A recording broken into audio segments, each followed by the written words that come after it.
નમસ્કાર મારા વાલા ગુજરાતી મિત્રો.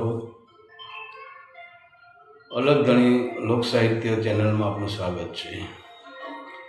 તો આજે આપણે વાત કરશું કે અમરેલીના સંત મૂળદાસ, એમનો સંપૂર્ણ ઇતિહાસ, એ કોણ હતા, એમનો જન્મ ક્યાં થયો હતો, એમના પિતાનું નામ શું હતું, એમના લગ્ન કોની સાથે થયા હતા, અને એમને એક માટીનો લાડવો ઘીનો લાડવો બનાવી દીધો છે. માટીની સુખડી હતી, એ પણ ઘીની સુખડી બનાવી દીધી છે. એક મરી ગયેલી બિલાડી, એને પણ સજીવન કરી છે.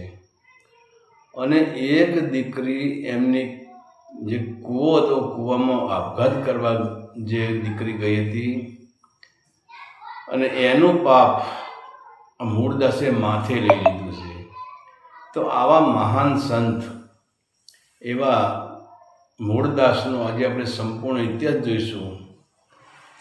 તો પુનાથી આશરે 5 કિલોમીટર દૂર આમોદરા ત્યાં ગામ આવેલું છે. અને ત્યાં લુહાર જ્ઞાતિના માણસો, એટલે કરશનભાઈ લુહાર, એ ત્યાં રહે છે. અને એમની પત્નીનું નામ છે ગંગાબાઈ.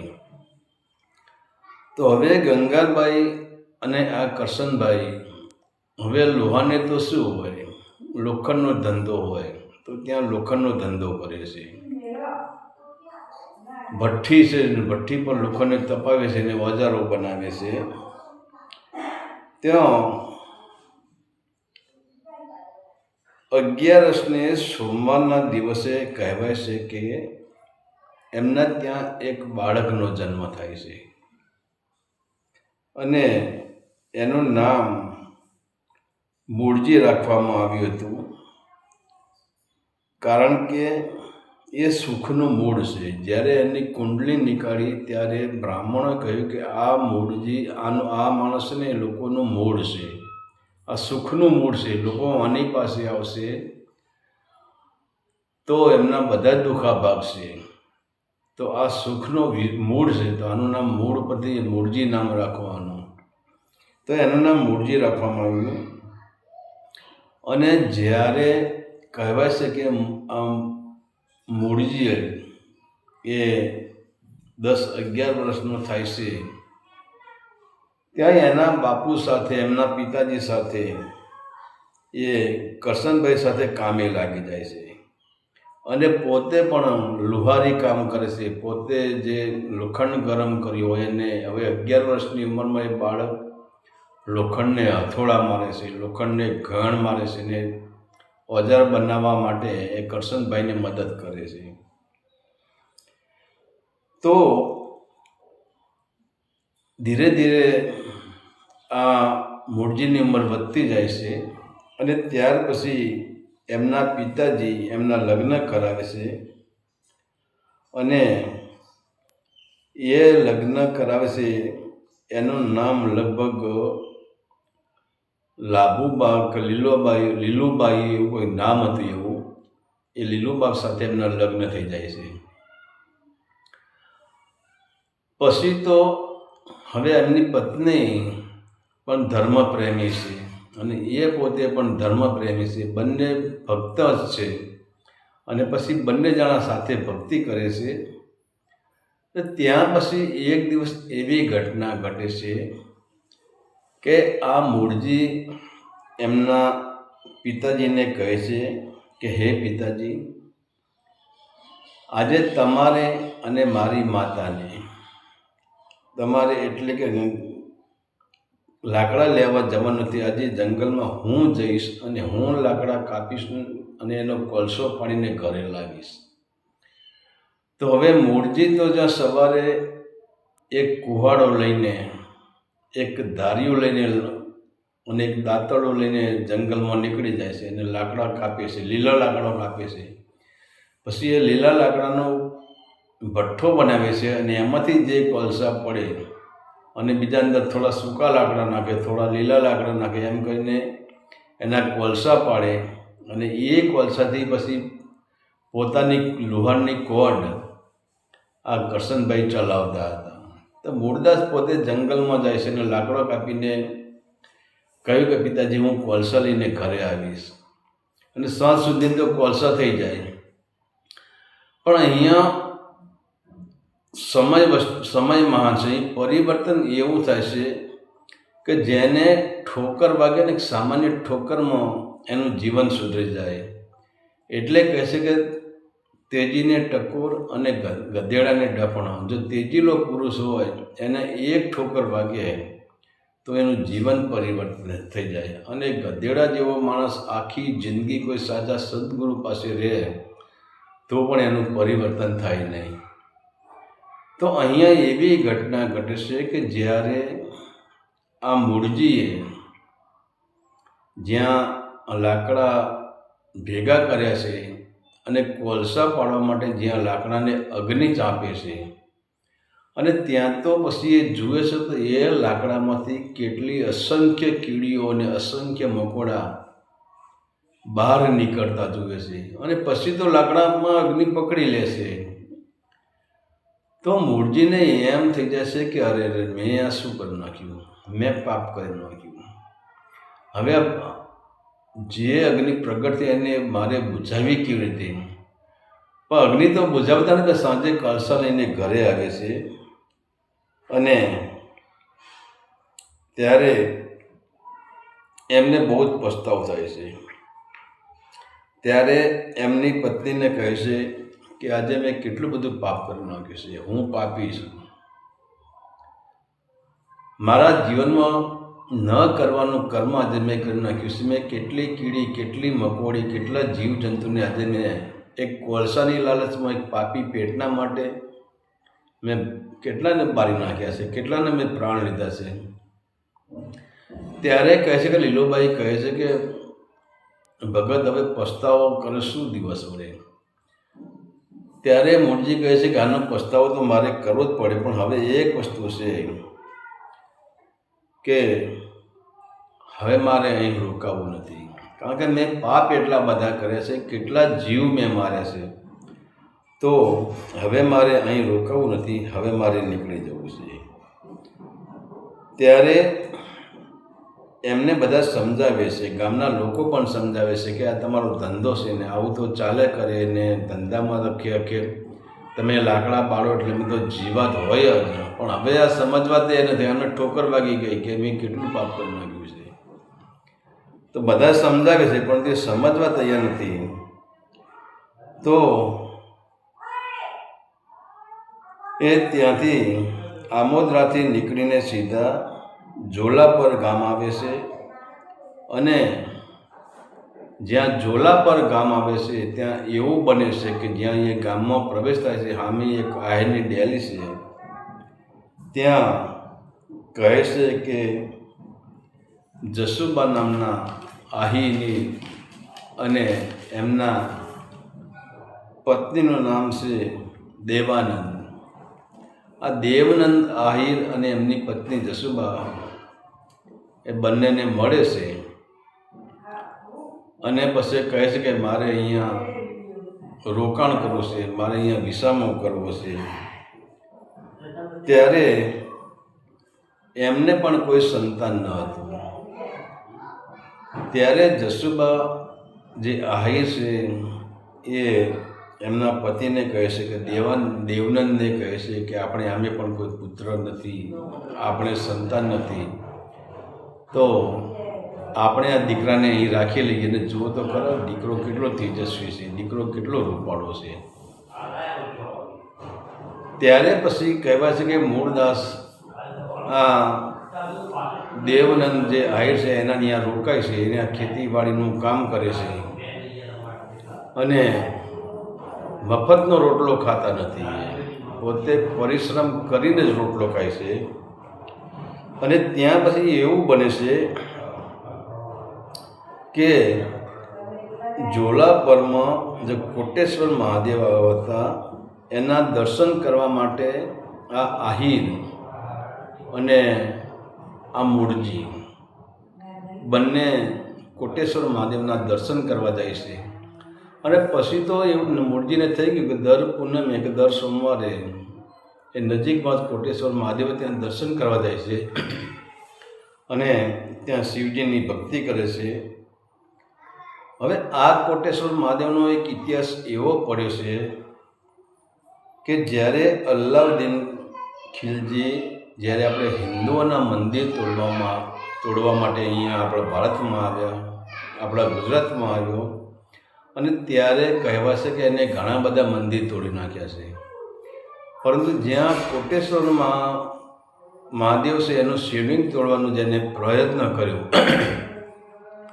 એ ટાઈમે કહેવાય છે કે શિવલિંગમાંથી ભમરા નીકળ્યા હતા અને અલાઉદ્દીનની આખું સૈન્યને ભમરા કાઢ્યા હતા અને આખું સૈન્ય અહીંયાથી ભાગી ગયું હતું. તો પછી આ ભગવાનને મૂળજી પ્રાર્થના કરે છે કે હે પ્રભુ, હું તારા સોમવાર કરું છું, તારી સેવા કરું છું, તારી પૂજા કરું, દર સોમવાર તારી પૂજા કરું છું, હું તારા નામનો આરાધ કરું છું, તો મારે કંઈ જોતું નથી, પણ મારી એક અરજી તું સ્વીકારી લે. ત્યારે કહે છે કે હું જે આહીના ત્યાં રોકાણો છું, હું જે દેવનંદ આહીના ત્યાં રોકાણો છું, એને કોઈ પણ સંતાન નથી, તો હે ભોલેનાથ, તો મારી અરજી સ્વીકારી લે. અને જાણે કે ભોલેનાથે અરજી સ્વીકારી લીધી હોય એમ એ જે આહિર વાંજ્ય હતો અને એનું વાંજ્યા માન્યું કે હે પ્રભુ તું ભાગજે. અને ત્યારે આ આહિરના ત્યાં દીકરાનો જન્મ થાય છે. અને જ્યાં દીકરાનો જન્મ થાય છે ત્યારે તો આહિર અને એની પત્ની રાજી થઈ જાય છે. ગામના લોકો પણ રાજી થઈ જાય કે માનો ન માનો આ જે મૂળજી આવ્યો છે ને એ કંકુ પગલો છે, એ નસીબદાર છે, એ ભાગશાળી છે. એના આવ્યા પછી આ જસુબાને દીકરાનો જન્મ થયો. તો આમ જન્મ થાય છે અને મૂળજીને કહે છે કે હે મૂળજી, આ તારી કૃપાથી જ અમારે ત્યાં દીકરાનો જન્મ થયો છે. તે જ ભોળાનાથની પ્રાર્થના કરી, તે ભોળાનાથની ભક્તિ કરી અને ભોળાનાથ તારા પર પ્રસન્ન થયા, ત્યારે અમારે દીકરાનો જન્મ થયો છે, તો આનું નામ પણ તારે જ રાખવાનું છે. ત્યારે મૂળજી કહે છે કે આ ભોળાનાથનો આપેલો છે, આનું નામ શું? આ નામ ભોળો. ત્યારે પછી મૂળજી એ દીકરાનું નામ ભોળો રાખે છે. અને એક દિવસ એવું બને છે કે આ ભોળો બીમાર પડી ગયો છે અને એને માટે દવા ઘણી પણ કરાવે છે, પણ ભોળો સાજો થતો નહીં. અને એ ટાઈમે મૂળજી પોતે ખેતરમાં કામ કરતા હોય છે અને ત્યાં એવા સમાચાર મળે છે કે ભોળો ગુજરી ગયો છે. ત્યારે આ મૂળજીને એમ થાય કે આ ભોળાનાથે જે ઘોડો આપ્યો ને એનું નામ એ ભોળો પડી ગુજરી જાય જ નહીં.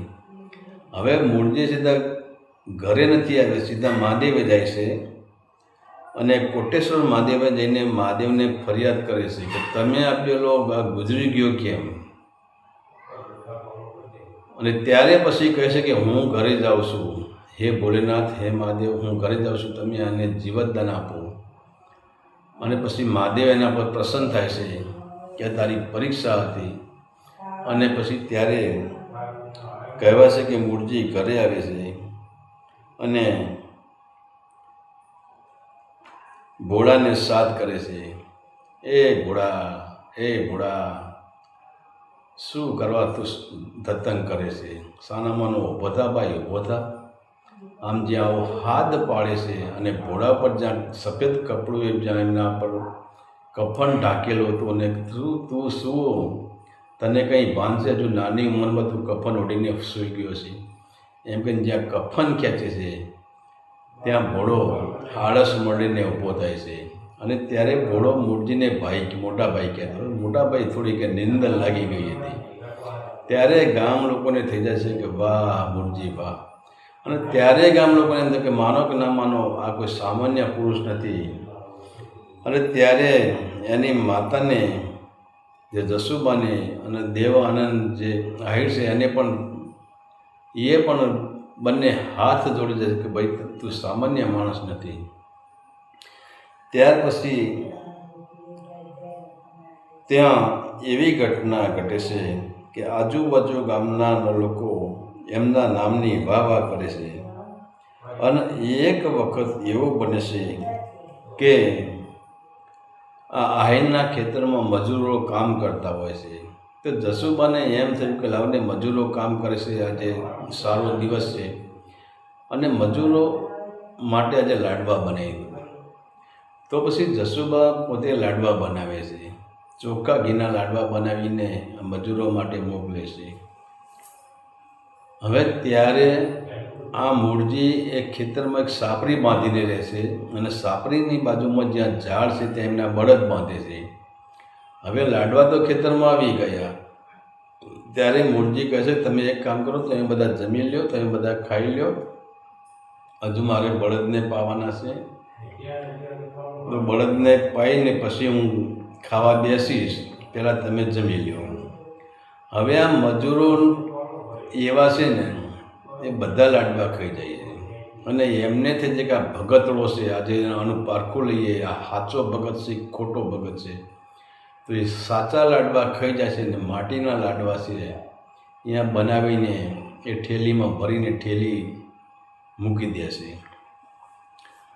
ત્યાર પછી તો જ્યાં મૂળજી એના બળદને પાવા જાય છે, બળદને પહીને આવે છે. હવે મૂળજીને એવો નિયમ હતો કે ભગવાનનો થાળ ધરાવ્યા પછી જ ભોજન કરવું. અને મૂળજી એ લાડવામાંથી ભગવાનનો થાળ ધરાવે છે અને પછી મૂળજી એ લાડવા જે જમવા બેસે છે ત્યારે આમાં પણ મજૂરો બેઠા જ છે. તો જ્યાં મૂળજી આમ લાડવો હાથમાં લે છે તો એના હાથમાંથી ઘીની ધાર થાય છે, લાડવામાંથી ઘી ટપકે છે. અને ત્યારે મજૂરો જુએ છે કે આ શું કહેવાય. આના લાડવામાંથી આપણે તો માટીના લાડવા બનાવ્યા હતા, આપણે તો ધૂળના લાડવા બનાવ્યા હતા અને આ લાડવામાંથી ઘીની ધાર થાય છે. અને પછી તો આ વાત ચારે બાજુ ફેલાઈ જાય છે. પછી તો તમે જુઓ તો માણસના ટોળે ટોળા આ મૂર્તિના દર્શન કરવા આવે છે. ત્યાર પછી એ ત્યાં ઘટના એવી ઘટે છે કે અહીં હવે રોકાવું ન જોઈએ. કે મૂળજી કહે છે કે હવે હું કોણ છું લોકોને ખબર પડી ગઈ છે અને આ દુનિયા મતલબી છે. અને જ્યાં માટીના લાડવામાંથી ઘી નીકળ્યું તો આખા ગામમાં ખબર પડી ગઈ, લોકોના ટોળે ટોળા દર્શન કરવામાં માંડ્યા. તો મૂળજી કહે આ લોકો હવે મારો દુરુપયોગ કરે છે, એટલે હવે અહીંથી મારે નીકળી જવું પડે, અહીં હવે રહેવાય નહીં. ત્યારે ગામના લોકો, એની પત્ની, એના પિતા, એની મા બધાને સમજાવે છે. ત્યારે મૂળજી કહે છે કે હે પિતાજી, સાધુ તો ચલતા ભલા. અને ત્યારે ગામના લોકો કહે છે કે ભલે, હવે તમે આટલી બધી જીદ કરો છો. ત્યારે એની પત્ની, એની મા, એના પિતા કે બેટા તું સારા માર્ગે જઈશી અને તે ભક્તિનો માર્ગ પકડશે એટલે અમે તને રોકશું નહીં, પણ બેટા તારે આ ગામમાં કંઈક નિશાની મૂકી જવી પડશે, અમે તને યાદ કરીએ એવું કંઈક મૂકી નહીં જા. હવે ત્યારે એવું કહેવાય છે કે એ ગામની અંદર જે ગામના સીમાડાનું કે ગામનું જે પાણી હતું, ગામથરનું પાણી હતું, એ પાણી ખારું હતું. અને ત્યારે ગામમાં જાય છે અને એ આજે પણ એ તલાવડી મૂળિયાદર તરીકે ઓળખાય છે.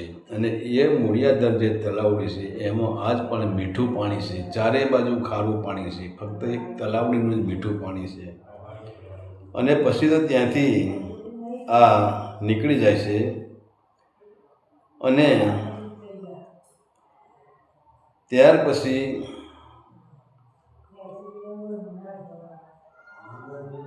આગળ ગામમાં જાય છે અને આગળ ગામમાં પણ એ દિવસે એવું જ બને છે કે ગામના લોકોને ખબર હોય છે કે આ એ જ મોભિયા નામનું ગામ છે અને મોભિયા ગામમાં જાય છે. એ લોકોને પણ ખબર છે કે આને માટીના લાડવામાંથી ઘી બહાર કાઢ્યું હતું.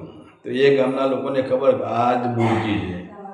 તો પછી એનું સ્વાગત કરે છે અને રાત્રવાસો ત્યાં રોકે છે.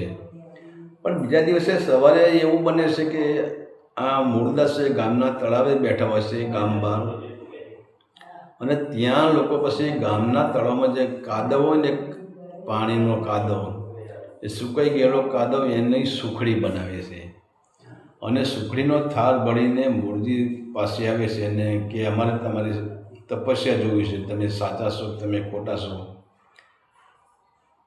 અમને તમે તમારા ગામમાં તમે માટીના લાડવામાંથી ઘી બનાવ્યું, અંદરથી ઘી નીતરતું હતું, તો અમને સુખડીમાંથી આ માટીની સુખડીને સાચી સુખડી કરી આપો.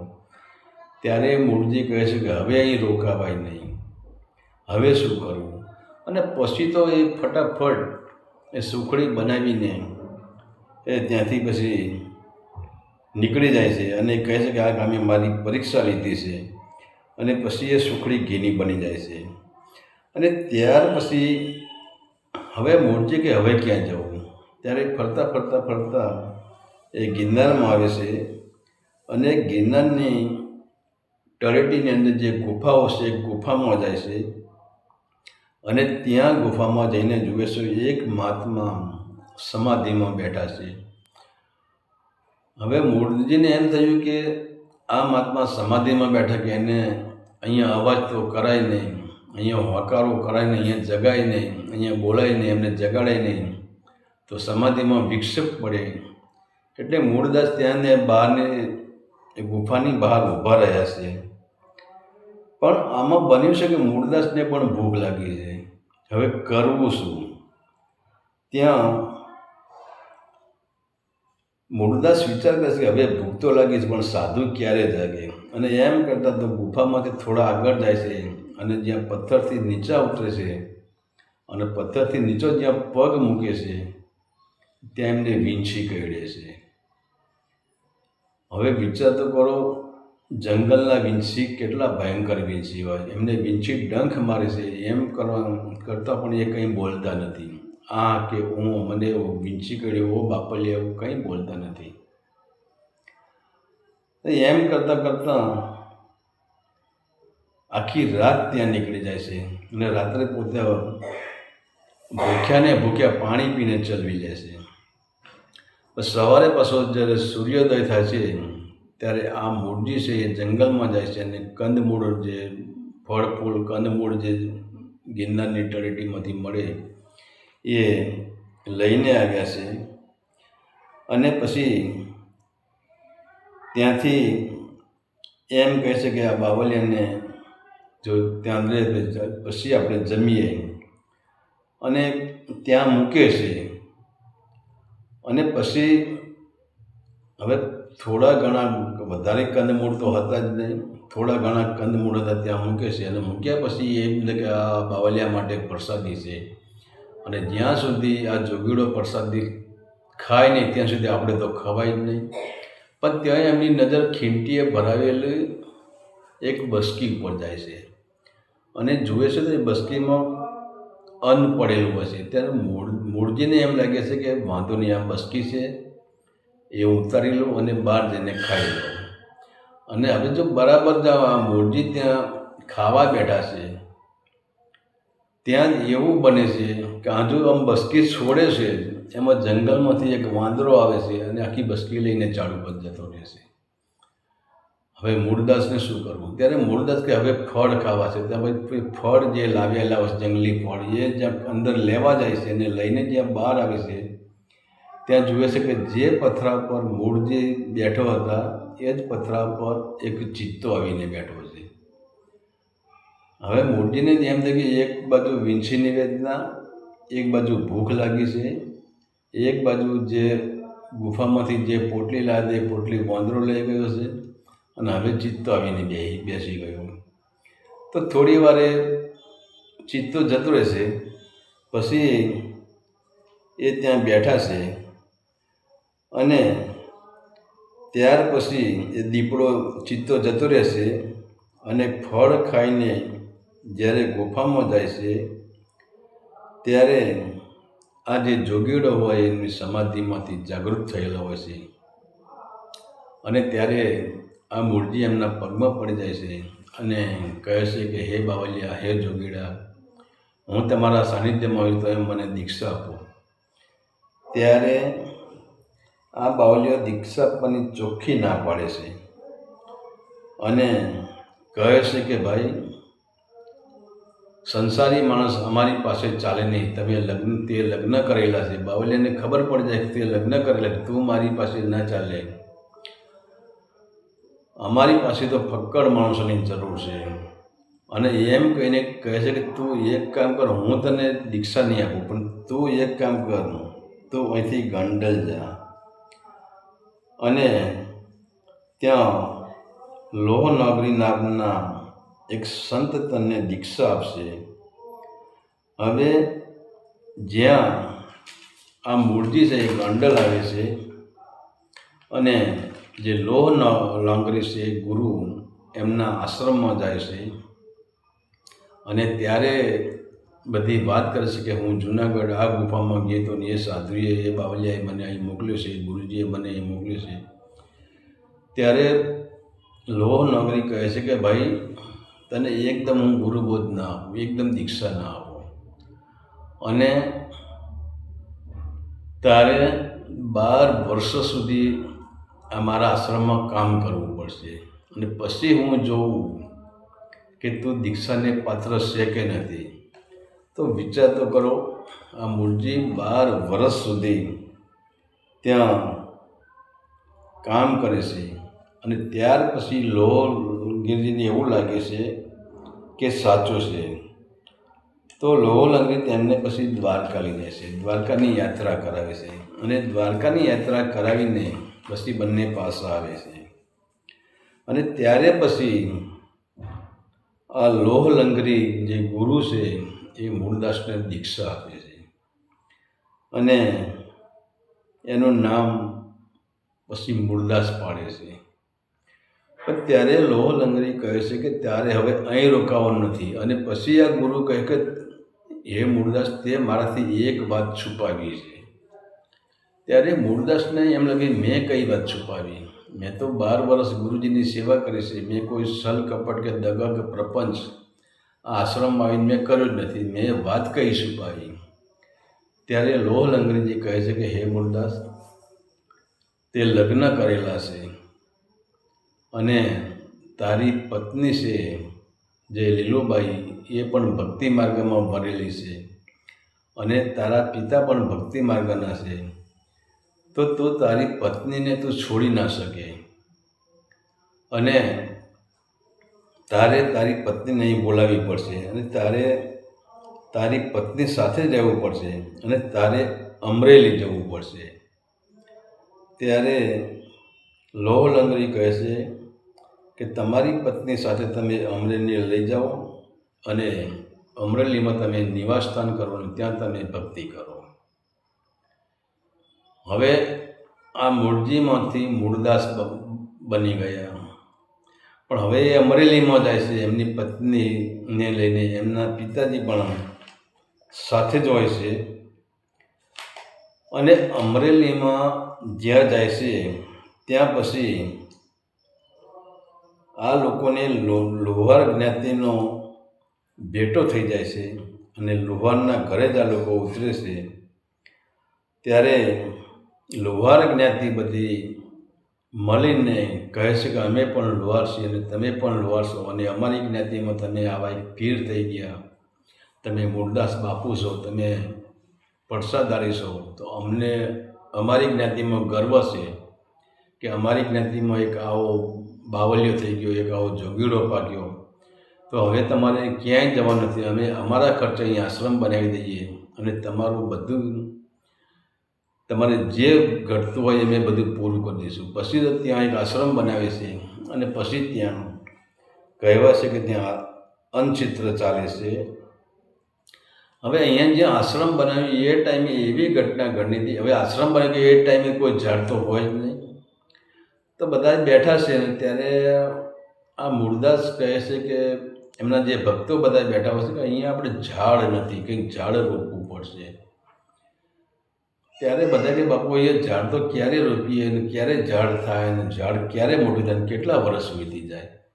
હા પણ કે રોપવું તો પડે, સાયડો તો કરવો જ પડશે, નહીં સાયડા વગર ન ચાલે. તો એમ કહેવાય છે કે એ એક લીમડાનું ડાળું હતું. અને હવે તમે જો કે બીજા બધા ડાળા ઉગે પણ લીમડાનું ડાળું કોઈ દિવસ ઉગે નહીં. પણ એક લીમડાનું ડાળું હતું. એ લીમડાનું ડાળું આ મૂળદાસ બાપુએ ત્યાં સાયણો કરવા માટે રોપી દીધું. અને બધા કહે બાપુ આ લીમડાનું ડાળું થોડું ઝાડ થવાનું છે.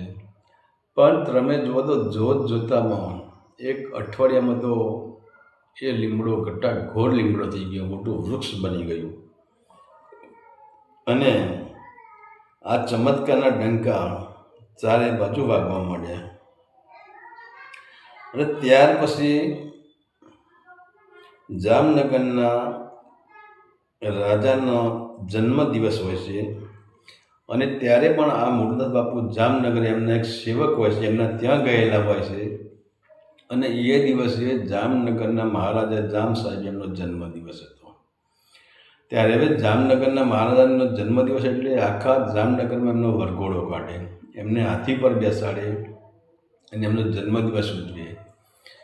ત્યારે હવે આ મૂળદાસ બાપુ હતા એમના સેવકના ત્યાં અહીંયાથી જ વરઘોડો નીકળે એટલે બધા જોવા માટે નીકળ્યા. ત્યાં હાથી પર રથયાત્રા નીકળી છે. તો મૂળદાસ જુએ છે અને મૂળદાસ પછી તો કહે છે કે કોઈ તારું શરીર કામ નહીં આવે અને તું ભગવાન કેમ બસતો નથી? તું આટલો અહંકારમાં તું હાથી પર કેમ બેસી ગયું છે? આ તારો હાથી ક્યાંય જશે, તું એ ક્યાંય જશે, તારા રાજ ખજાના એ ક્યાંય જશે. તો તને પરમાત્માએ મનુષ્ય જન્મ આપ્યો છે તો પ્રભુનું ભજન કરી લે ને આ ટાણું સાચવી લે. અને આ શબ્દો જામ સાહેબના કાનમાં પડી જાય છે. ત્યારે જામ સાહેબ કહે છે ભાઈ હાથીને ઊભો રાખો, અને હાથીને ઊભો રાખે છે. તો લોકોને એમ થઈ ગયું કે આ મૂળદાસને કંઈક દંડ આપશે, પણ દંડ નથી આપતા. જામ સાહેબ સીધા હાથી પરથી ઉતરીને સીધા આ મૂળદાસના પગમાં પડી જાય છે અને કહે છે કે હે મૂળદાસ, હે ગુરુજી, હવે તમે મને કંઠી બાંધો. ત્યારે પછી મૂળદાસ કહે છે કે ભાઈ હું કંઠી બાંધું એમાં મને કંઈ વાંધો નથી. અને કંઠી પહેરાવે છે અને કંઠી પહેરાવીને એમને ગુરુ જ્ઞાન આપે છે, ગુરુ બોધ આપે છે અને ગુરુનો માર્ગ બતાવે છે, સત્યનો માર્ગ બતાવે છે. અને એમ કરીને પછી જે મૂળદાસ જામનગરથી પાછા અમરેલી આવે છે. અને હવે આ મૂળદાસને એમની પત્ની આ બધા આશ્રમમાં જ રહેતા હતા, પણ આશ્રમના સામે જ કૂવો હતો. તો મૂળદાસને સવારે વહેલું ઉઠવા જોઈએ. આજે એમની પત્ની લીલુબા છે એ મોડા ઉઠે, એ વહેલા જ ઉઠતા, પણ એ સૌથી પહેલાં મૂળદાસ ઉઠી જાય અને ઉઠીતા તેને કૂવામાંથી પાણી સિંચીને એમને સ્નાન કરવા જોઈએ. તો હવે બરાબર મૂળદાસ પાણી સિંચીને સ્નાન કરવા આવ્યા છે ત્યાં જ એવી ઘટના ઘટે છે કે એમને જોયું તો એક દીકરી કૂવાની જે કિનારી હોય ત્યાં ઊભી છે અને કૂવામાં પડવાની તૈયારી કરી રહી છે. તો મૂળદાસ વિચાર કરે કે સવારના વહેલી પોરમાં આ દીકરી કોણ હશે ને કૂવામાં કેમ પડતી હશે, આ કેમ આને શું દુઃખ હશે? ત્યારે મૂળદાસ ત્યાં પહોંચી જાય છે, દીકરીનો હાથ પકડી પાડે છે અને પછી પૂછે છે કે તારે કૂવામાં બેટા તારે કૂવામાં પડવાનું કારણ શું? ત્યારે એ દીકરી કહે છે કે હે મહાત્મા, હે ભગત, હે મહાત્મા, હે સાધુ મહાત્મા, હું પાપી છું, મારા હાથે પાપ થઈ ગયું છે. શું પાપ થઈ ગયું તું બોલતો ખરી?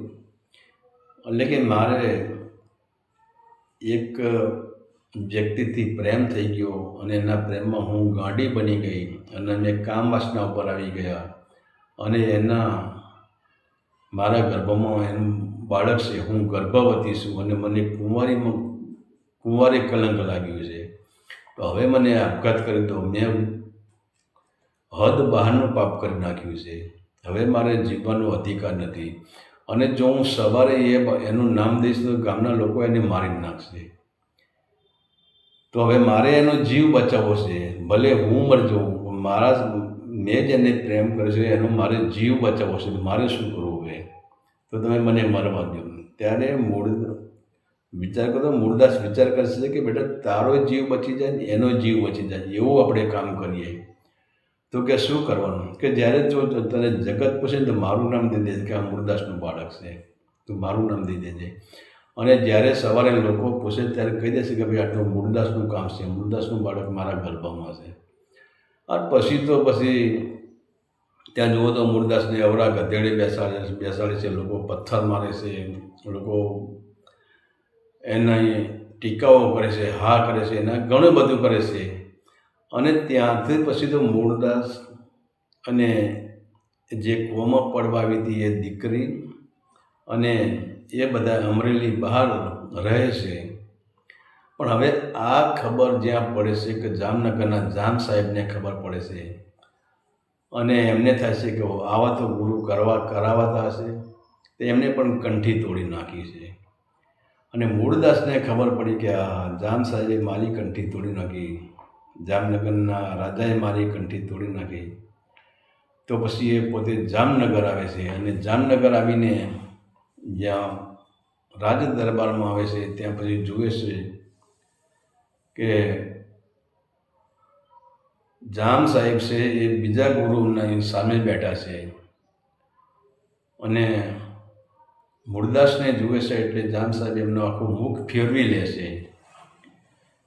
ત્યારે પછી મૂળદાસ કહે છે કે આને હવે કંઈક પાઠ ભણાવવો પડશે, આને કંઈક કરવું પડશે. એટલે કે આ ખોટા ગુરુ પાસે આ જોડાઈ જશે, આ છેતરાઈ જશે, આ ગુરુ ધુતારો છે. ત્યારે મૂળદાસ કહે છે કે હે રાજન, ભલે તમે મારી કંઠી તોડી નાખી એનો મને કંઈ વાંધો નથી, પણ તમારા ગુરુ છે એને કહી દો કે આ મરી ગયેલી બિલાડી છે ને એના બછડા બિચારા દૂધ વગર મરી રહ્યા છે. એ ક્યારના મ્યાઉ મ્યાઉ મ્યાઉ કરી એની માને યાદ કરે છે, બછડા ભૂખ્યા થાય છે. તો તમારા ગુરુને કહી દો આ બિલાડીને સજીવન કરે અને એના બછડાને દૂધ પાય. ત્યારે એના ગુરુ કહે છે મૂળદાસને કે અરે ભાઈ, આવું તો બનતું હશે, જે મરી ગયેલું સજીવન થાય નહીં. ત્યારે જામ સાહેબ કહે છે કે ગુરુજી તમે સજીવન કરો. ત્યારે મૂળદાસ કહે છે કે એ ગુરુજી સજીવન નહીં કરે, પણ ત્યારે એ ગુરુ કહે છે કે તમે સાચો, તમે સજીવન કરો. ત્યારે મૂળદાસ કહે છે કે હું તો સજીવન કરીશ એમ કહીને હાથમાં પાણીની અંજની ભરીને જ્યારે એ બિલાડીને આમ છાંટે છે અને ત્યારે બિલાડી સજીવન થાય છે. અને સજીવન થઈને જ્યાં એના બછડા હતા ત્યાં આ જામ સાહેબ અને આ ગુરુજી અને આ મૂળરાજ એ બધા ત્યાં જાય છે અને ત્યાં જઈને જુએ છે કે બિલાડીના બછડા એ બિલાડીને સ્તનપાન કરે છે. અને ત્યારે પછી કહેવાય છે કે જામનગર જે સાહેબ છે એ એમના પગમાં પડી જાય છે અને કહે છે કે હે ગુરુજી, મારી ભૂલ થઈ ગઈ. અને ત્યાર પછી મૂળદાસ કહે છે કે હે જામ સાહેબ, તેજ જોઈને જે શણગારેલો સિક્કો હોય એનાથી તમારે મોહિત ન થઈ જવું, અને મોહ એ જ બંધન છે. અને પછી તો જામ સાહેબનો મૂળદાસ એટલો બધો ઉપદેશ આપે છે અને ખરેખર પછી તો જામ સાહેબ એ મૂળદાસના ખરેખર ભક્ત બની જાય છે અને ભક્તિના રંગે રંગાઈ જાય છે. તો આ હતો મૂળદાસનો સંપૂર્ણ ઇતિહાસ.